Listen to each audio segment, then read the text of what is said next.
we left off yesterday, the last thing we did was we converted from polar to rectangular. And we used the two trig functions, sine and cosine, to do it. What trig function didn't we use that is one of the three that we do use for lots of other things? Allie? And we didn't use tangent. So we're going to see tangent pop up with this. All right, so let's start by looking at how we can convert back the other way. Take something that's rectangular and change it to polar. So this is the opposite of what we ended with yesterday. How is a coordinate written in the rectangular notation? What are the two things called that make up the coordinate?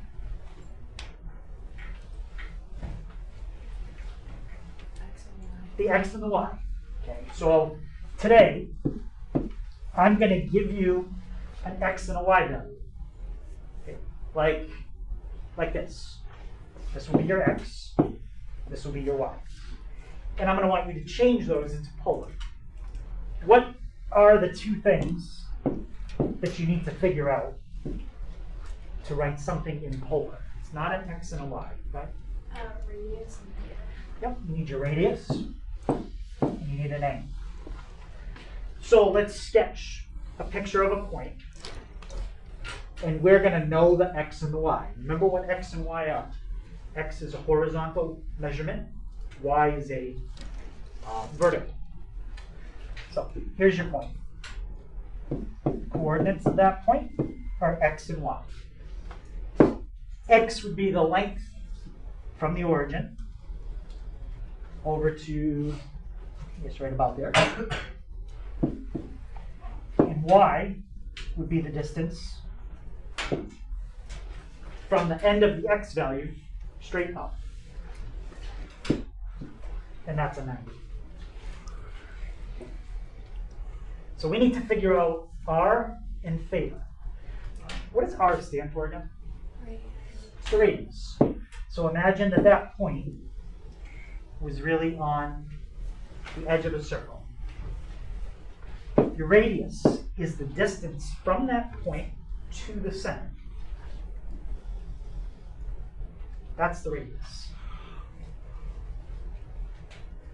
Even though it's the radius, it really is what else in that picture? Just the hypotenuse. Yeah, it's a hypotenuse. So what's going to happen here is we're going to have to solve for the hypotenuse. And does anyone remember the name of the theorem you can use if you know two sides of the triangle and you want to find the third? Yep. Pythagorean theorem. Yep, exactly. So the Pythagorean theorem is how we're going to find that. And I'll write that down in a second. We're going to use Pythagorean theorem. The other thing we need to find is that angle. That's the angle of rotation from the polar axis in a counterclockwise direction to the point. You're going to know this, and you're going to know that.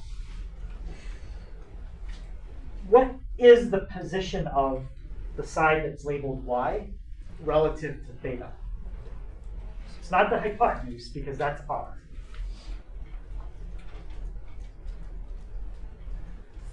No? Yep. Y is the opposite side. And what about x? What position is that side in? Adjacent. That's adjacent. So the two sides that we're dealing with to find this angle are the opposite side and the adjacent side. You don't want to use the hypotenuse because that's not given. That's something you're going to have to solve for, and we already talked about many times why you don't want to use something you found. Okay. So opposite and adjacent. And what trig function has those two in it?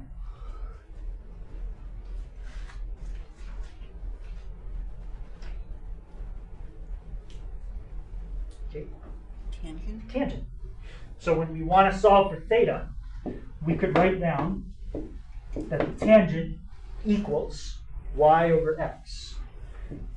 But the problem is that's not theta, that's tangent of theta.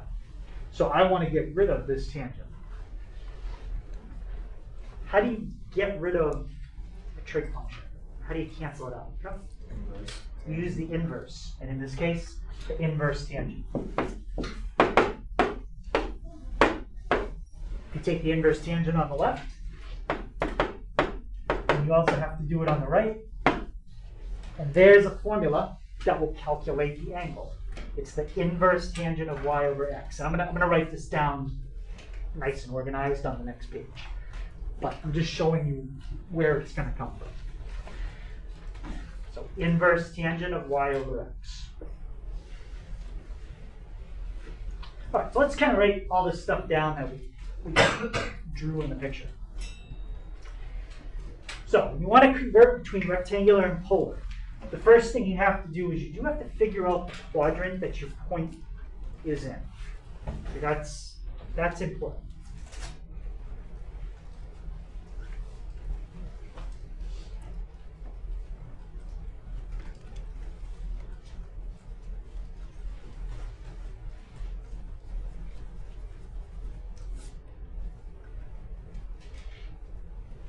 What quadrant the point is in. Now, once you know what quadrant the point is in, we can figure out the angle. If, when you graph the point, it ends up in quadrants 1 or 4, you can use the exact formula that I just put on the other page. This one. Inverse tangent of y over x.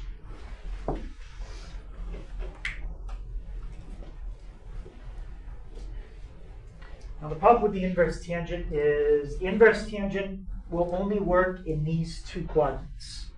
This is 1, this is 4. So it only works on kind of the right half of that coordinate plane. It doesn't work in these two. But you could definitely end up with a coordinate in those two. Their coordinates do exist in quadrants 2 and 3. So what you have to do is, if you graph it, step 1, and you realize you're in quadrant 2 or 3, you can still basically use the same formula, but you have to add 180 to it. What adding 180 does is it makes it so it works in the other two quadrants. If you were doing it in radians, you could add pi. But if you're doing it in degrees, you'd want to do a plus 180. Now, between these two formulas, it covers what to do if your angle is in quadrant 1, 2, 3, or 4. But where else could your angle be besides quadrants 1, 2, 3, or 4? Yeah? On an axis? It could be on an axis. Now, think about if you had a point right here. What's the x value of that point? 0. 0. I don't know the y value. It's up, but I don't know how many. But the point is, the x value is 0. If you try to plug in 0 for the x value in those fractions, what would happen?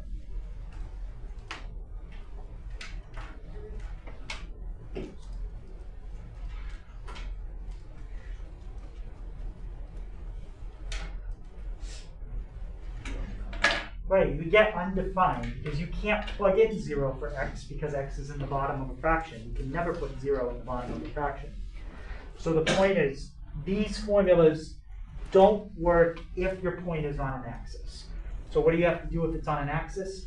You have to memorize it's one of these 4 answers. If it's over here, that's 0. If it's up here, that's 90. If it's over on the left, that's 180. And if it's straight down, that's 270.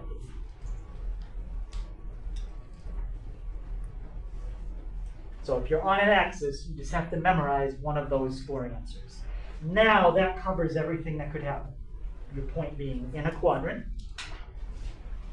The formulas cover that. Or on an axis.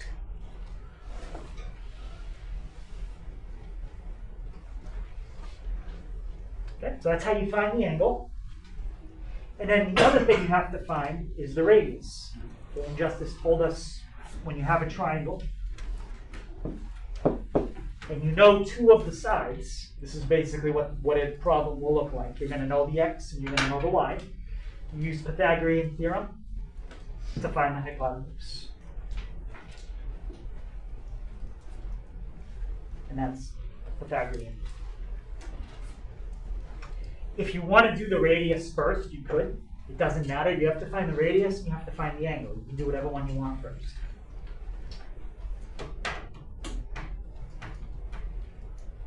If I was doing a multiple choice problem, I would probably do whichever one would help me narrow down my answer faster.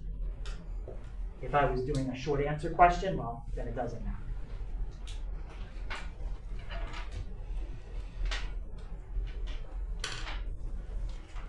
All right, so let's try an example.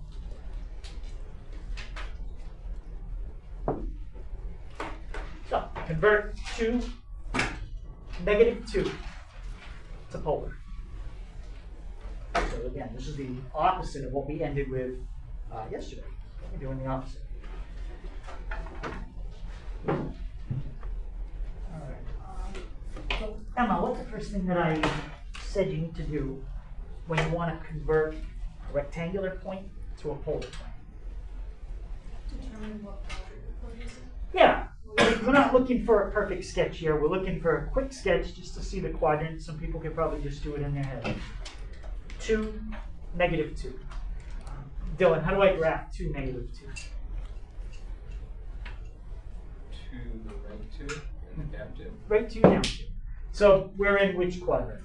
4. We're in quadrant 4. Now that we know the quadrant, let's use the correct formula to find the angle. Tyler, what's my formula to find theta if I'm in the 4th quadrant? Angle equals tangent, -1 y over x, or inverse tangent. Inverse tangent, yep.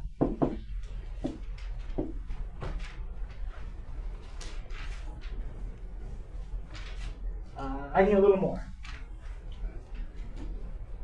You get the y over x. Inverse tangent of y over x. And in this case, when I divide y by x, what do I get? -1. -1. So just to save having to type a fraction in, I'll just do that out in my head. -2 divided by 2 is how I got -1. Any questions on why that's the formula we're using?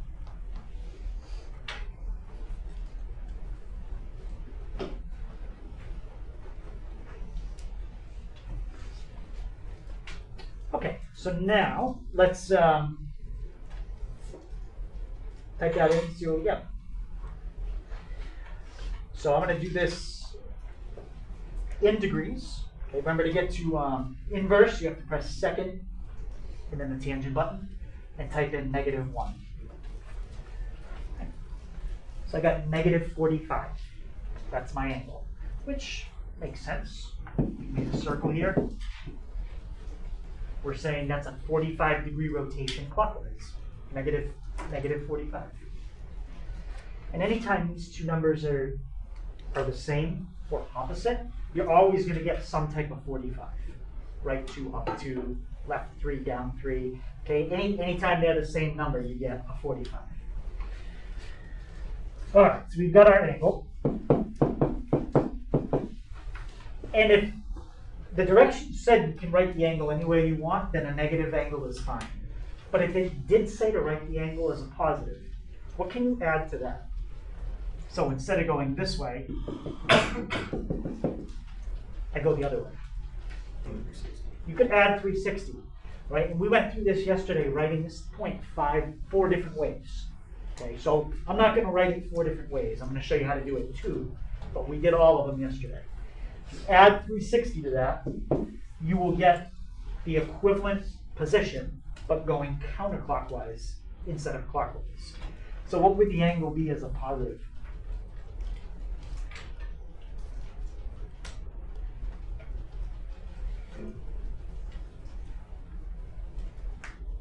Yep. 315. Yeah. Either answer is correct. It's just a matter of, if it's multiple choice, you've got to match your answer to what's written. And usually, I'm going to write multiple choice answers as a positive number. Okay. So 315. That's the angle I'm going to go with. Next thing I have to do is find my radius. Bridie, what's the formula again to find the radius? R squared equals x squared plus y squared. Okay. So we've got a triangle right here. That's R, the distance from the center to my point. X is 2, and y is -2. So if I draw that a little bigger so you guys can see it, that's what you need to figure out. Find that radius. 2 squared gives me 4. Again, that's a -2, but if you square it, the negative is going to go away. So 2 squared gives me 4 plus 4. So R is the square root of 8. But if you can reduce that, you should. I don't mean write it as a decimal, I just mean reduce the number. Can someone tell me what the square root of 8 would reduce to? Yep. 2 to the square root of 2. 2 square roots of 2. Okay. So the 2 things that I have circled, those are the 2 things you want to write down when you write this point in polar. Here's R, comma, table. And that's the answer. Another answer would be 2 root 2, comma, -45. And there's 2 other answers you could write as well. Okay. Any questions on how I got that code?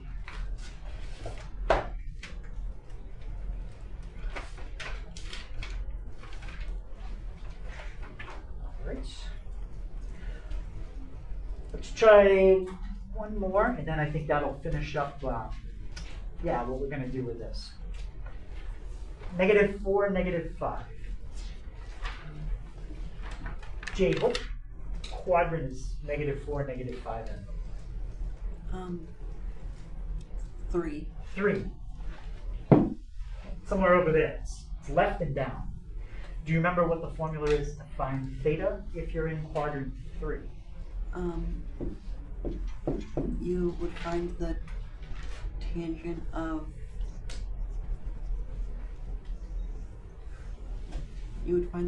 of x over y and add 180 to it. Okay, so you got some pieces there that are definitely right. Can anyone jump in and clarify that a little bit? You're partially there, right? So it's going to be the angle equals pi, which is 180, Yeah. plus the inverse tangent, Inverse tangent, and then y over x. y over x. Yeah. So the only difference this time is we have to add the 180. And we're going to round everything to 2 decimal places this time, because this is not going to be a nice angle. So we need to do 180 plus inverse tangent. And since y and x are both negative, you might as well cancel it before you type it in. So we're going to just put in 5 over 4. The negatives cancel out. If you want to put them in, that's fine. It's just more typing. So that's 231.34.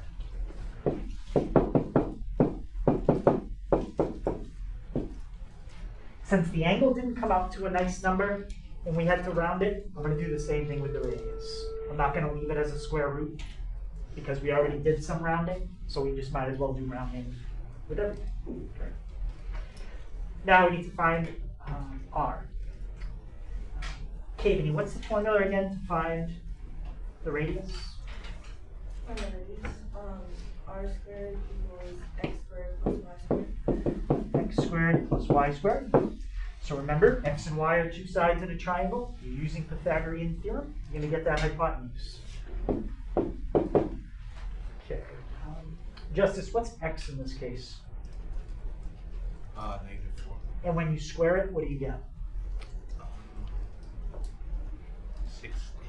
16. And Jason, what's y?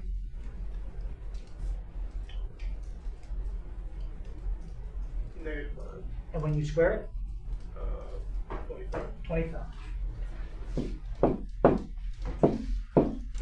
So when I add 16 and 25, that's going to give me 41. And then I'm going to take the square root. So I want to know the square root of 41.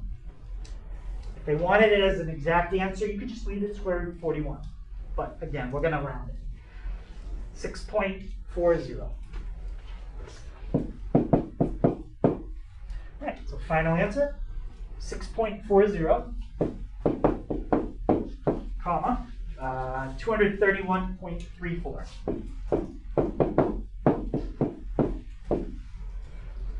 And there are 4 different ways you could write that using a negative angle or a negative radius.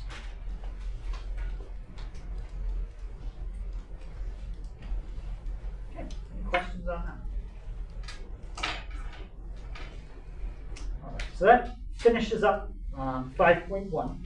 And now we're going to take a look at part of the section that would be in the back of the book. That's Appendix 4, and the name of it is just A4.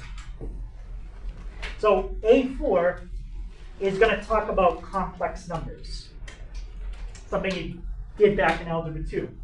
But I want to look at a quick kind of diagram of different kinds of numbers, and just remember where are complex numbers in this chart. So we'll kind of figure out where they fit in, and then I'll get into what they are, and we'll talk about what we're going to do with them. So this number system diagram is going to start out with the simplest kinds of numbers, and each rectangle that we expand out is going to include more and more complicated numbers. So let's start with the simplest kind of numbers that you have, and they come from one of the simplest things you can do with numbers. What's one of the first things you learn how to do with numbers? Yep, count. So these are counting numbers. Counting numbers don't include 0, because when you count, you never count 0, 1, 2, 3. And they don't include negatives, and they don't include fractions or decimals. So when you're counting objects, you either count the object or you don't. You don't count like people, 1, 1.5, 2, 2.5, 3. You don't count. So the problem with just counting numbers is when we start to introduce arithmetic, especially subtraction. Can somebody give me a counting number? 2. Okay, let's take 2. And let's subtract it from itself. If you asked somebody that only understood counting numbers the answer to that problem, they'd just look at you. Because the answer that you get to this problem is not a number that exists inside this rectangle. It's beyond it. It's something that somebody who only knows counting numbers wouldn't know. We know the answer is 0. But 0 is not a counting number. So what did they do? They realized, well, if we're going to subtract 2 counting numbers that are the same, we need to invent a symbol for the answer. So they invented the number 0. And when you throw the number 0 in with all the counting numbers, now we have what are called whole numbers. So whole numbers start at 0, and they go up by 1. No negatives, no decimals, no fractions. Now, if you do addition with whole numbers, you'd never run into a problem. Like, Tyler, can you give me a whole number? 3. And Devin, can you give me another whole number? 4. If you add this counting number to that counting number, is the answer a counting number? Yeah, it always will be. It wouldn't have mattered what 2 counting numbers you said. If you add a counting number to a counting number, you get another counting number. But the problem here is subtraction. Take the same counting numbers. 3 is a counting number, 4 is a counting number, and when you subtract them, is the answer a counting number? No. So if you showed this problem to somebody in like 1st grade, I mean, they could probably do 4 minus 3. I think they could do that. But they'd look at you with 3 minus 4 and they'd be like, wait a minute, that's impossible. My teacher told me you can never take away more than you have. And if it was physical objects, that's true. If I'm holding 3 things in my hand, you can't take 4. I don't have 4, I only have 3. So what do? They invented a symbol that represents taking away even more than you have. They invented something that's outside of the box, okay? And those are called integers. So with each number set that's invented, it's invented to try to solve a particular problem that wasn't solvable before. Somebody in first grade would probably say, I don't know how to do this, because they don't understand negatives. But just because they don't understand it doesn't mean you can't do it. You can do it, but you have to understand what are called integers. So now, integers include positives, negatives, 0, no fractions or decimals. You can do addition, subtraction, and multiplication. No problem with integers. I could ask anyone in this room for an integer, ask somebody else for another integer, and I could add, subtract, and multiply them all day. I'd never have a problem. My answer would always come out to an integer. But division is where we have a problem. Take the same 2 counting numbers, or same 2 integers. Take 3 and divide by 4. Well, the problem with that is you're trying to take, imagine you had $3, 3 $1 bills, and you want to give that out to 4 people equally. You can't. The only way you can give out 3 things to 4 people is if you start breaking things into pieces or fractions, parts of things. And that's the next number set, rational numbers. So rational numbers were invented to solve the types of problems that don't come out to integers, like $5 divided by 2 people. That's 2.5. Okay. Yeah? What would like real numbers be? We're going to get there. That's the next one. Right? And for most everyday purposes, I think rational numbers are about as complicated as people need. When you're cooking, maybe it calls for 2/3 of a cup of flour. It's not 1 cup, it's not 2 cups, it's a fraction of a cup, it's 2/3. When you pay for something, most of the time, when you buy it, it doesn't come out to exactly like $20 or $21. It might come out to $20.38. The 38 is 38/100ths of the next dollar. It's a fraction, right? So rational numbers definitely used a lot and invented to solve things that come out to not nice numbers when you divide. Well, there's another type of numbers that are not rational. Does anybody know what those numbers are called? It's the opposite of rational. Those are irrational. Now we're starting to get into numbers that maybe are not used as much in everyday life. For example, square root of 2. Square root of 2 is absolutely irrational. Irrational means it can never be written as a fraction. And if you think, well, maybe someday we'll figure out how to do it, no, we won't. I guarantee you it is impossible. I can prove it to you that you can never write the square root of 2 as a fraction. It's a number that doesn't exist in this left-hand box. And somehow, at one point, they figured out that there were numbers that could never be written as fractions. People like to name things, so they came up with a name for it. They called it irrational numbers. And if you take all the rational and irrational numbers, that's what we call the real number system. Those are the kind of numbers you study in Algebra 1. Everything in Algebra 1 is a real number. But there are certain calculations you can do that result in an answer that's outside the box that you understand.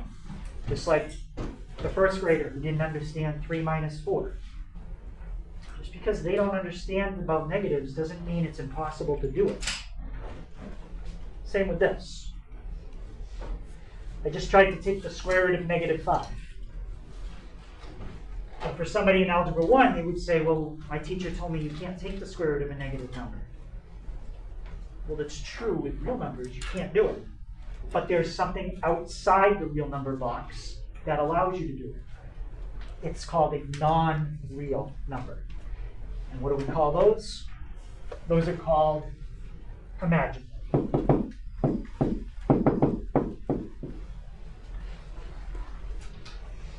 So now we're getting into numbers that less and less people use in everyday life, but there still are calculations that you can't do. Oh, okay. Yeah. There still are calculations you can't do if you don't acknowledge these numbers exist. You cannot take the square root of a negative. Now, where square roots of negatives would come up, that's a whole other thing. That's a pretty rare thing, and very specialized kind of fields would deal with that. But imaginary numbers are numbers that are invented to allow us to do certain things, like be able to take the square root of a negative. If you don't want to invent imaginaries, then fine. You just have to say you can't take the square root of a negative, period. Can't be done. If you want to say we can do it, then we have to invent imaginaries. It's the only way we can do it. And together, real numbers and imaginary numbers make up the complex number system. Now, is there something even beyond that? I don't know. Maybe. Maybe there's some type of math that, even with everything we've invented, there's nothing on this board that would represent the answer. Probably something that I would never deal with or have to think about. But maybe there is. And that's what we're going to start off right now, talking about complex numbers. And you'll notice I drew two lines. Complex numbers are made up of two parts.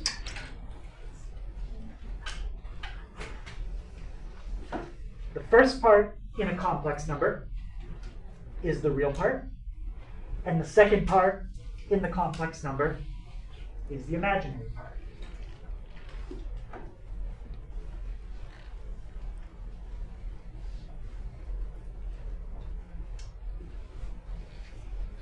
Now, every single number that you study in high school is a complex number, at least through trig. Everything is a complex number. It's just sometimes the imaginary part is 0. And if it's 0, we don't write it.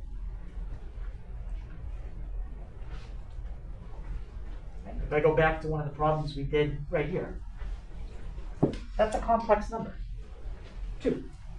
But there's no imaginary part to it. So I didn't write it down. It's just a 2.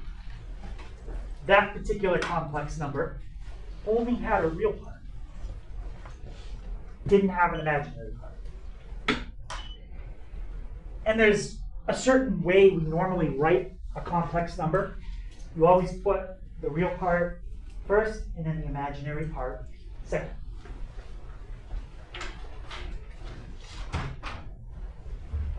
Just like that. 2 plus 3i. That's an example of a complex number that has both a real part and an imaginary part. What would be the real part of 2 plus 3i? Yep. 2. It's that. What would be the imaginary part?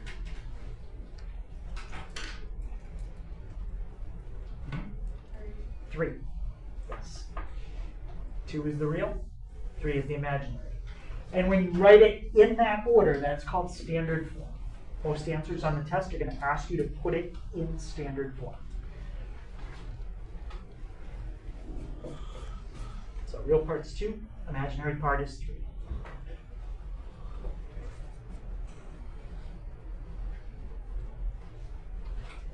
Now, if a number doesn't have a real part, let's say you write something like this, 5i.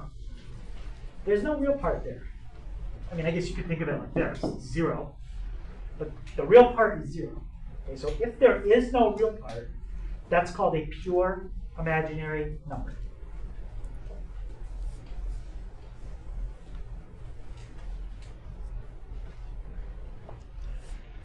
And these are examples of pure imaginary numbers. 4i, negative 2i. They're still complex, but they don't have a real one. Okay, I want you to think of complex numbers as like Earth. Okay? everything's on Earth, right? Some things may be in North America, some things may be in Europe, right? But they're not in both. That's like real and imaginary. So complex numbers is like the big category, and then as you look at those boxes going in, it's getting smaller and smaller. Okay? So counting numbers could be like Boston, whole numbers is Massachusetts, integers is New England, rational is United States, real numbers is North America, and complex numbers is Earth. If you're in Boston, are you automatically in Massachusetts? Yes. So if you're a counting number, you're automatically a whole number. But look at it the other way. If you're in Massachusetts, are you automatically in Boston? No, it doesn't work the other way. So if you're inside another box, you're automatically everything outside of it. But if you're outside a box, you're not automatically everything inside. And when I think of it as places, that kind of helps me to think about it.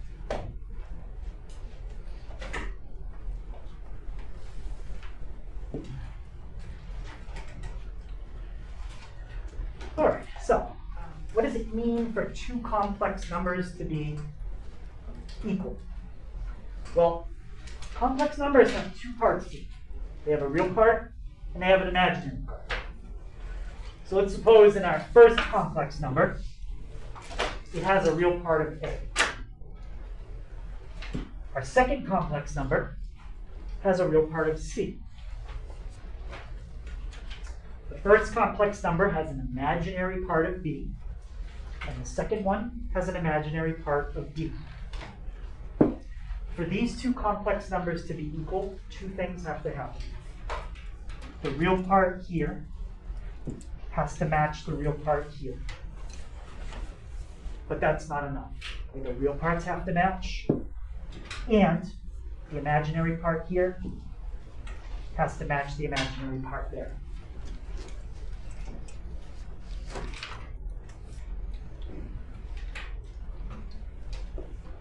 So it's saying for two complex numbers to be equal, the real parts have to match each other, and the imaginary parts have to match each other. If only one part matches, they're not equal. There's an example of two complex numbers that are equal. 3 plus 8i and 3 plus 8i. Now, if I did this and asked you if those are still equal, the answer is no. You might say, well, part of them is equal, right? The 3's match. Doesn't matter. They're not equal. The real parts have to match, and the imaginary parts have to match. Any question on that idea of complex numbers being equal?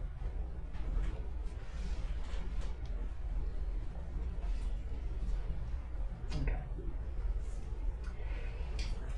And what we're going to look at with complex numbers is 4 basic things you can do.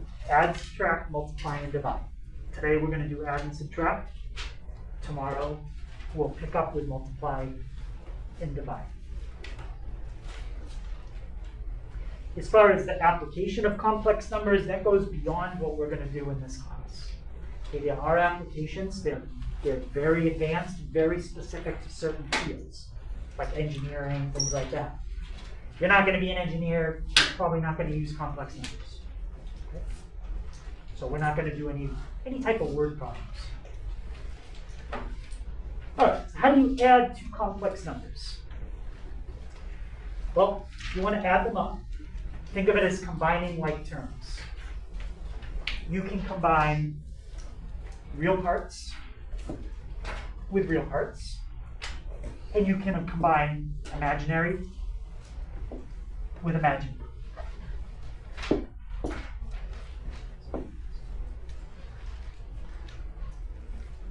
To add these together, the way you would do it, take the real part of the first one, take the real part of the second one, and look at what they want you to do. Okay, they put a plus sign, that means they want you to add. So you're finding the sum. Take A, add C, that's the new real part in the final answer. Next, take the imaginary part from the first one, B, take the imaginary part from the second one, D, and combine the B and the D. Look at how they want you to do it. They want you to add. So take the B, add the D, and make sure you put an I next to that so we know that the B plus D is imaginary. So again, think of combining like terms as, think of adding complex numbers as combining like terms. Try it again.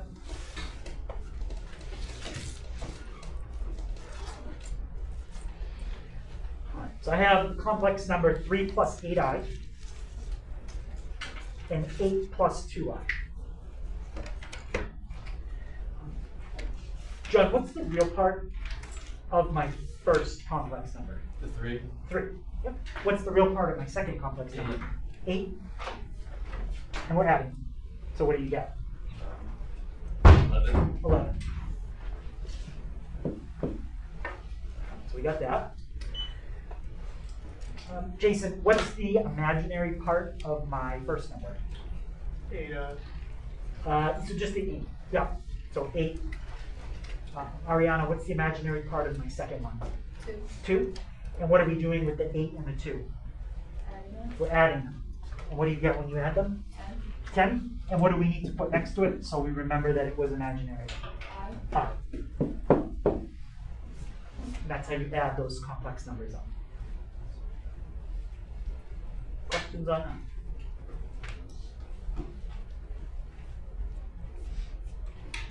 All right, let's try this one.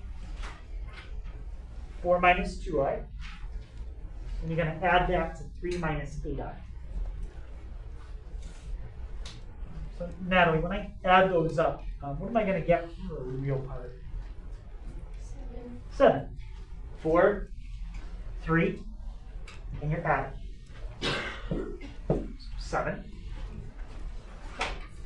And Mia, what about for my imaginary part? 6. Okay, what's the imaginary part in the first one? 2. -2. Negative 2, and in the second one? -8. So what's negative 2 plus negative 2? 6.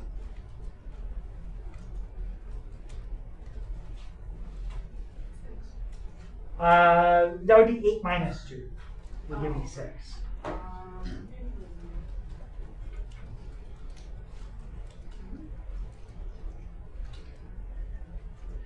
Yeah. Negative 10i. So negative 2 plus negative 8 is negative 10. Okay. Any questions on that one? Okay, so that's adding.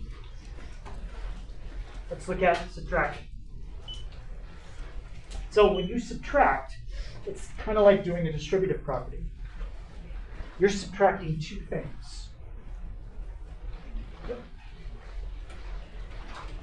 First, you're going to take the A and you're going to minus the C. And then you're going to take the B and you're going to minus the D. So you're going to minus the real parts and you're going to minus the imaginary parts. Sometimes people forget to minus the D. Right? You want to minus both of them.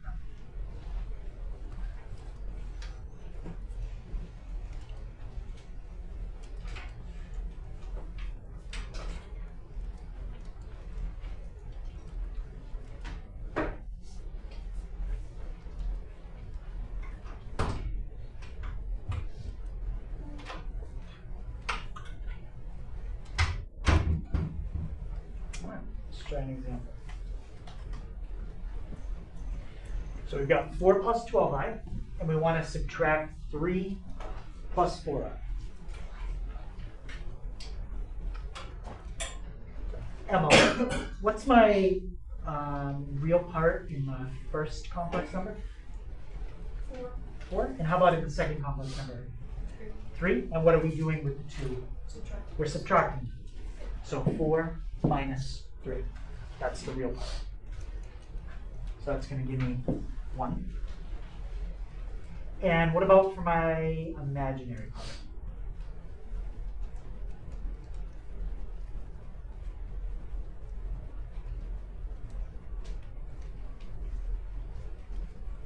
Alrighty. You're gonna do 12 minus 4, which is Yep. So what would you put right here? minus 8. So your imaginary part was how much in the first one? 12. And how much in the second one? And what are you doing with the 2? You're subtracting. And what do you get?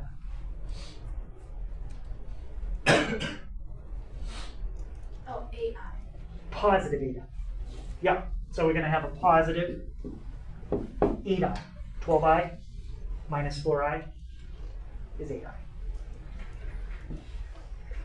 So minus the 3 and then minus the 4i.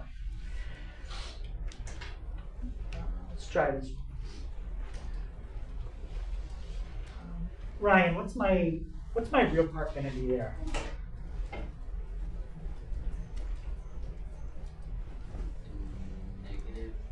Yeah, -5. So you have a 3 here, you have an 8 here, and you're subtracting 3 minus 8. So that combines the reals. And how about my imaginary part? Yeah, Plus 1i. plus 1i, because it's -5 minus -6. Minus a minus becomes a plus. You can write plus 1i if you want, or you can just put plus I. When it's a 1, you don't have to put the 1.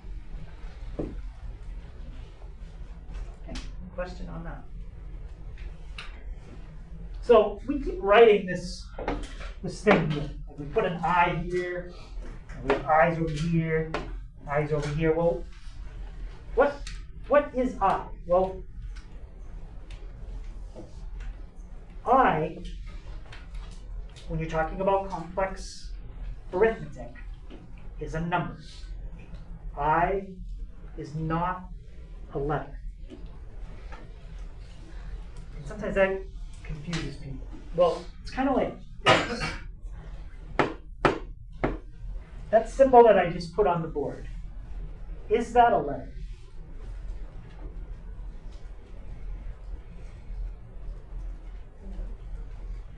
No? Well, where does it come from?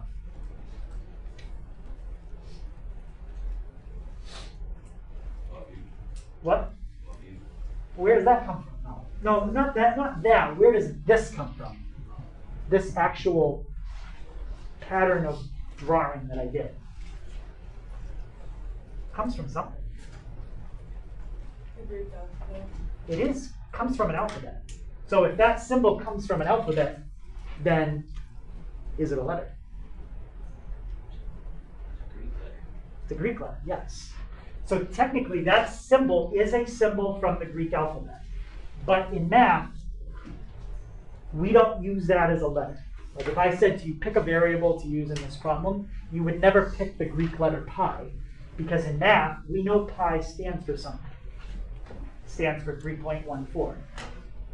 So in math, this is a special symbol that stands for the number 3.14. It's the same idea with I. Yes, I is a letter in English alphabet, but in math, I, especially when you're dealing with complex numbers, is never used as a variable because I stands for that. I stands for the square root of -1, just like the pi symbol stands for 3.14. Now, notice what it says. It says define. We define I to equal the square root of -1. So if you ask me why, I can't answer that. It'd be like asking me why parallel lines never cross. Because they don't. That's the definition, it's just the way it is. I equals the square root of -1 because that's the way it is. Somebody said, well, what's the simplest problem that we can do with a square root? Well, square root of -1. Okay, let's call it up. Right. So I equals the square root of -1. Not something you can prove. But that you can prove.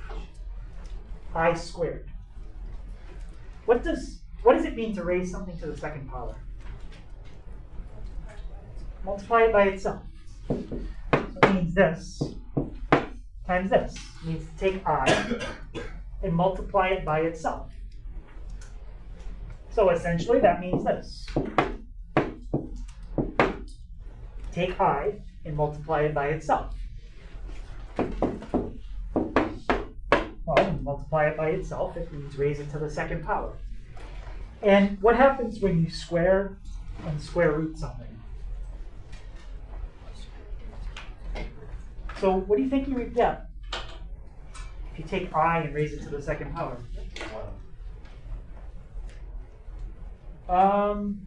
What happens when you square and square root something?